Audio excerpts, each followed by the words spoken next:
Okay, so we are kind of done with the stories of the Xia dynasty. And in these two episodes, I'm going to move into more of the more academic side of things, talking about some of the documents and some of the archaeological finds that relates to the Xia dynasty. Now, originally, I was trying to squeeze all this content into one episode, but nope, not gonna happen. Too long. I mean, I know my videos are pretty long, even by the normal standards. But if I'm going to squeeze all these academic research stuff into one episode, it might run to an hour or longer. So, yeah, I'm splitting it into two episodes. And in today's episode, we are going to talk about two documents, the only two documents that we have that is attributed to the Xia dynasty. And in the next episode, we are going to talk about some of the archaeological discoveries and finds regarding the Xia dynasty. So, yeah, let's go.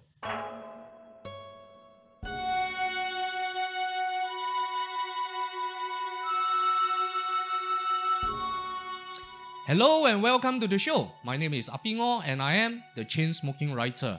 Here we share the myths, legends, and histories of the Chinese people, from the first creation myth to the last imperial dynasty. More than 6,000 years of stories, one video at a time.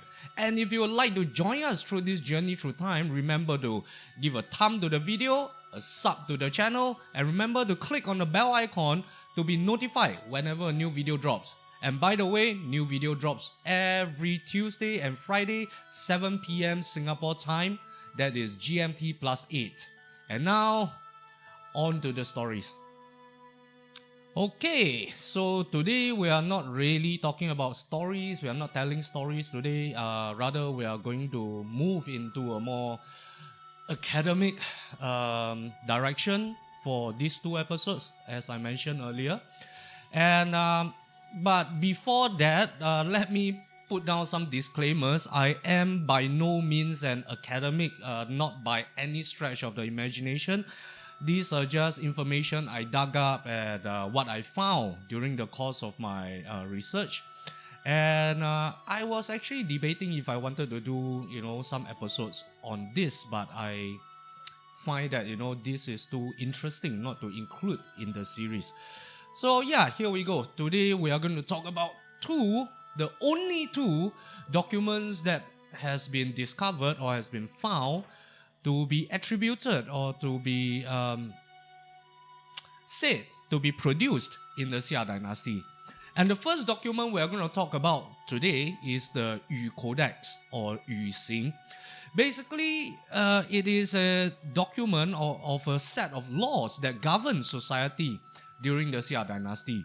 Now, as we know, the Xia dynasty was the first full transition from a tribal, prehistoric society to a more, I wouldn't call it modern, to a more feudal and slave-owning system. Now, the Xia dynasty used many different methods and policies to consolidate the political powers of the ruling class and strengthen their control over the populace, over the common people. Now, government institutions were established and a national military was built, both of which were controlled directly by officials of the central court. And these officials were appointed by the sovereign or the king. And, walls were erected around cities and palaces to protect the lives and properties, not of the common people. They were there to protect the lives, properties, and benefits of the ruling classes and the nobles. On the flip side, harsh laws were enacted to oppress the commoners and the slaves of the land. I mean, remember, this was a slave-owning society with a slave-owning system. So, as you can imagine, there would be a huge slave population during the Xia dynasty, and they were made up mainly of prisoners of war and households of disenfranchised nobles, among many other sources where these slaves would come from. And these slaves were usually worked to death in most cases, and many of them were also used as human sacrifices in official rituals and ceremonies. Yes, human sacrifices still happen at that time, and it will be a practice that will continue on for another at least 1,000 to 1,500 years in history. Now, the lives of the commoners, well, although they were not slaves, their lives were not that much better because they were mercilessly exploited, for their labor and their assets to feed into the ever burgeoning coffers of these ruling classes. Now, the Yu Codex was a product of these harsh rules of these times. And it was the authorities, it was the ruling class response to the many, many violent uprisings and rebellions started by the oppressed people, the oppressed slaves and the oppressed commoners who, let's face it, they most probably saw no other way out, apart from armed rebellions and uprisings. That was how harsh and how unbearable their lives were at that time. Now, of course, we know from previous episodes that Yu the Great, or the Sage King Yu, was a benevolent ruler, and it would be kind of unthinkable for the people to raise up against him and his court. And therefore, while the Yu Codex or Yu Xing was named after the Sage King, it most definitely did not come from his hands. It was most probably a later construct that was codified and compiled by his descendants later on in the Xia dynasty throughout the 500 years of their rule. So what is the Yu Codex or Yu Xing actually? Now, the Yu Codex was basically a set of customary laws or common laws that govern the land during the Xia dynasty. The foundations of this codex was laid down during the reign of King Qi's time and later refined over time by his successors, through the various generations. Now, the core of this set of laws were, basically evolved from the customs and the traditions of the late tribal society before they transitioned into this proto-feudalism and slave-owning system. And these customs and these traditions, although they were unwritten rules at that time, were slowly, defined and codified into, standing laws that govern the actions of the people and shape the society of the time. Now, although the exact Yu Codex, the exact copy of it has been lost to time, we don't have even a second-hand or third-hand copy of the exact wording of this document, but we still know quite a bit about it through the records of later historians. Both the Han Dynasty and Sui Dynasty historians concurred that there were 5 major punishments listed in the codex and about 3,000 crimes that would lead to these aforementioned punishments. Now, these 5 major punishments were basically: number 1, beheading; number 2, the removal of an offender's kneecaps, which will make him crippled; number 3, castration, the removal of male genitalia; number 4, the removal of the offender's nose; and lastly, but not least, number 5, the tattooing of an offender's face. Now, of the 3,000 listed crimes that a person could be punished for, there were 3 major categories that merited the capital punishment of beheading. And these were the 3 main crimes that would, have the mandatory sentence of beheading. Number 1, those who committed a crime but tried to shirk responsibilities or by framing another person for the crime that he committed.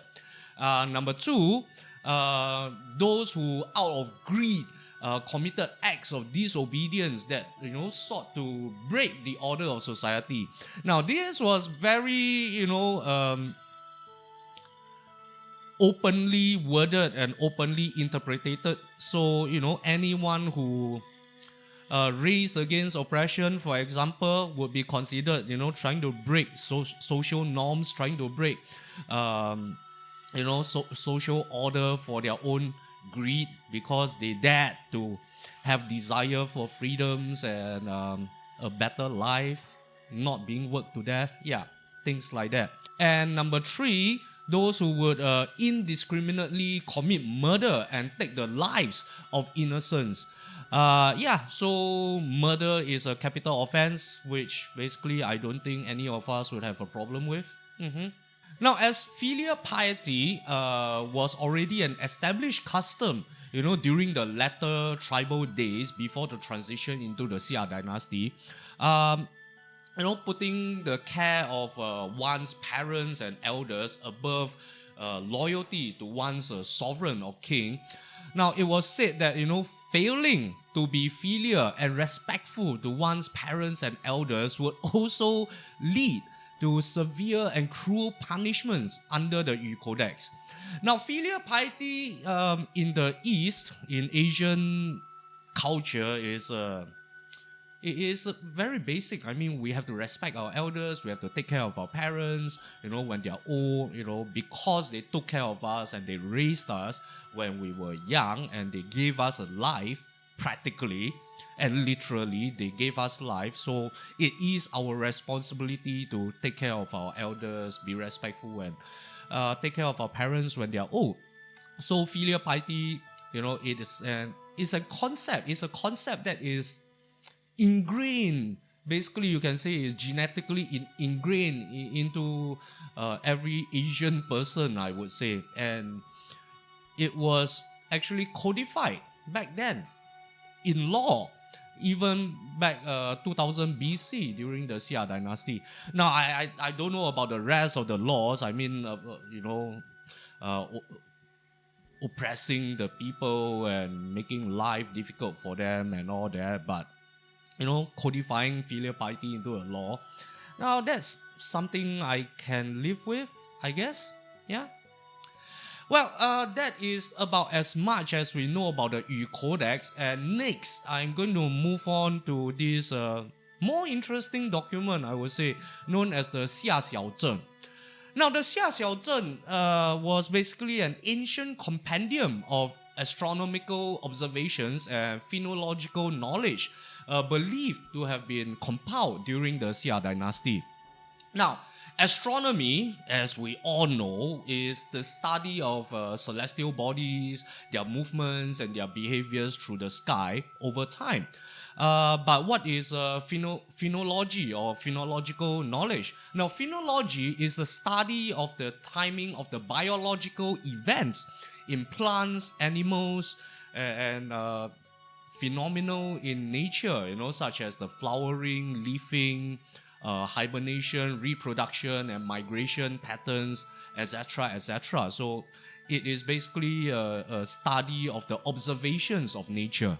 So as the early humans, or in this case, the early Chinese people, observed their surroundings and their environment, they discovered that, weather patterns around them correlated roughly with the movements of celestial bodies in the sky, and the behavior of plants and animals followed certain patterns that also correlated with the changes in weather patterns and with the passage of time.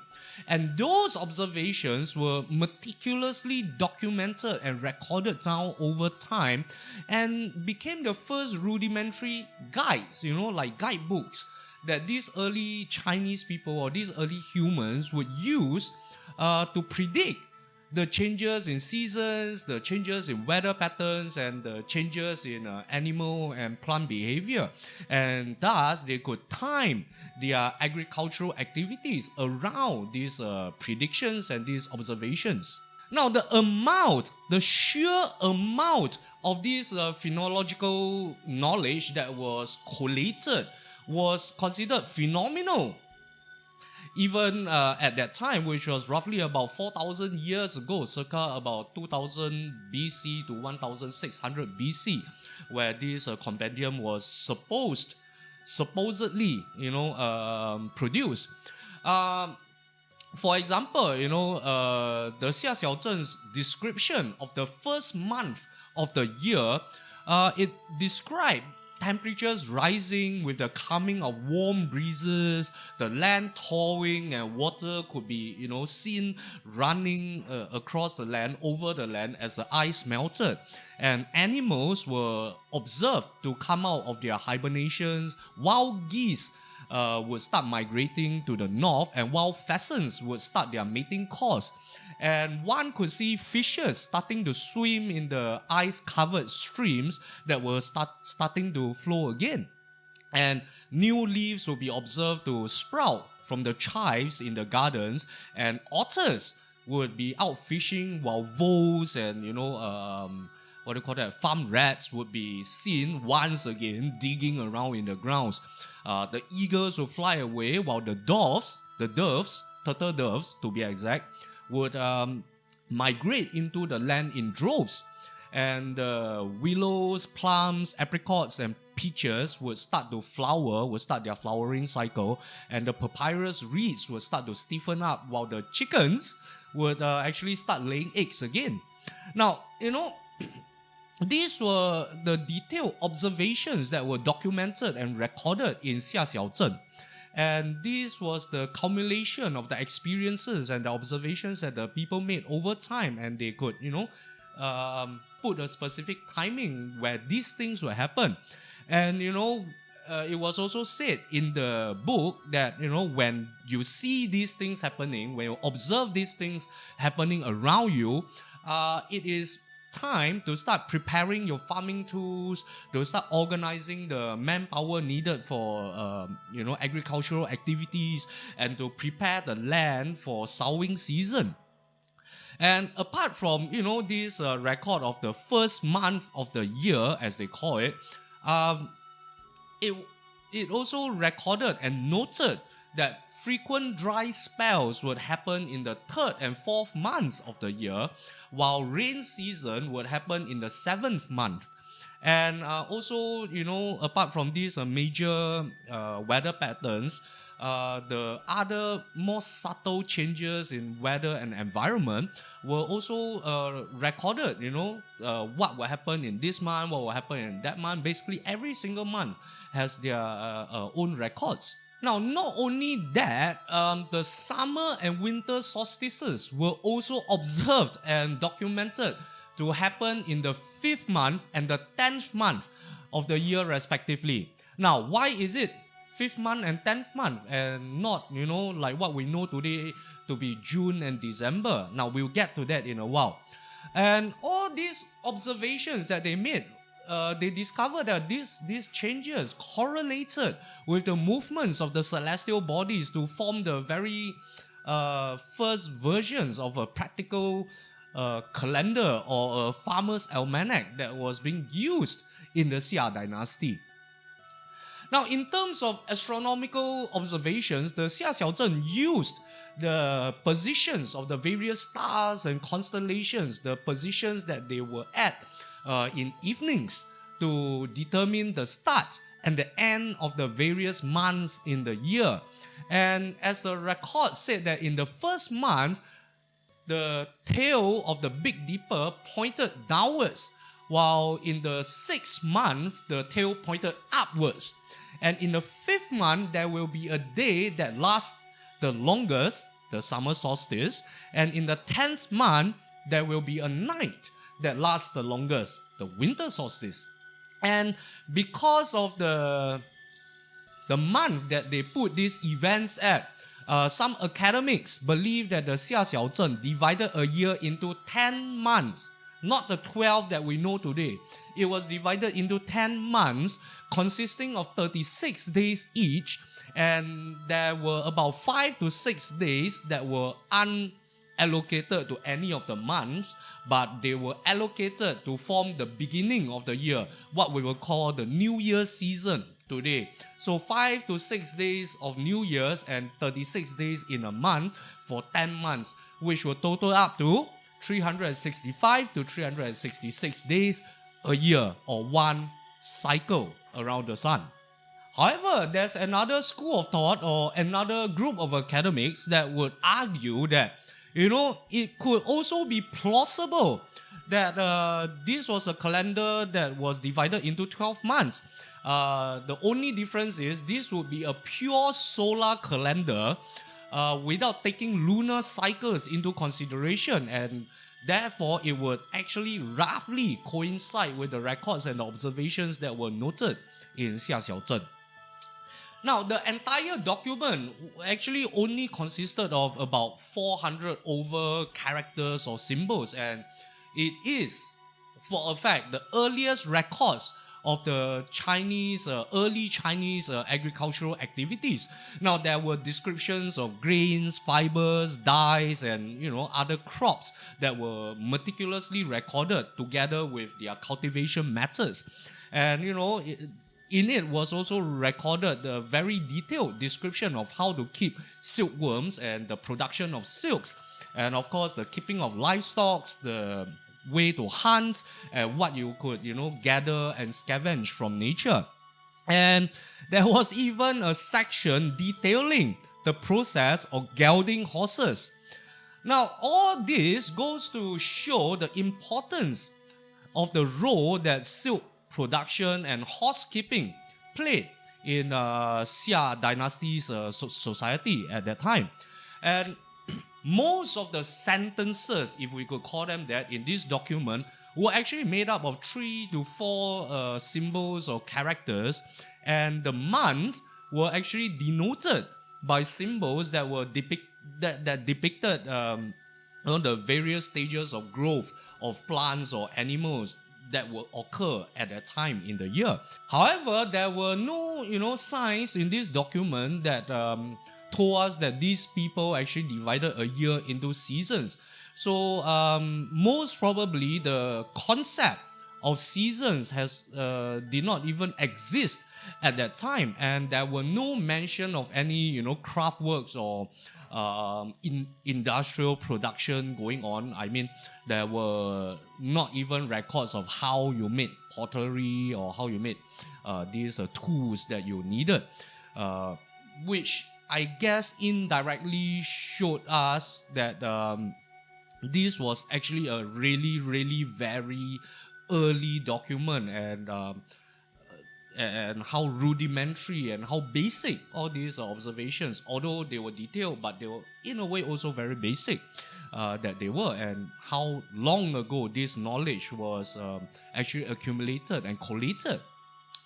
Now, although we say that this document was attributed to the Xia dynasty, it is even named the Xia Xiaozhen, and we cannot for a fact concur that this was really the case. Actual writing in Chinese history would not have existed until the Shang dynasty, which will come after the Xia that we have just spoken about. And although Confucius was documented by the grand historian, Confucius was documented as using Xia Xiaozhen as his source material when compiling the histories that happened before the spring and autumn period.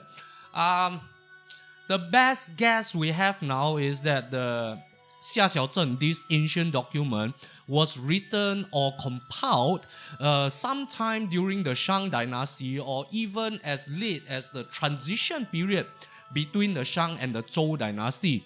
And it was most probably compiled by the people who were still using this Xia calendar or this Xia almanac.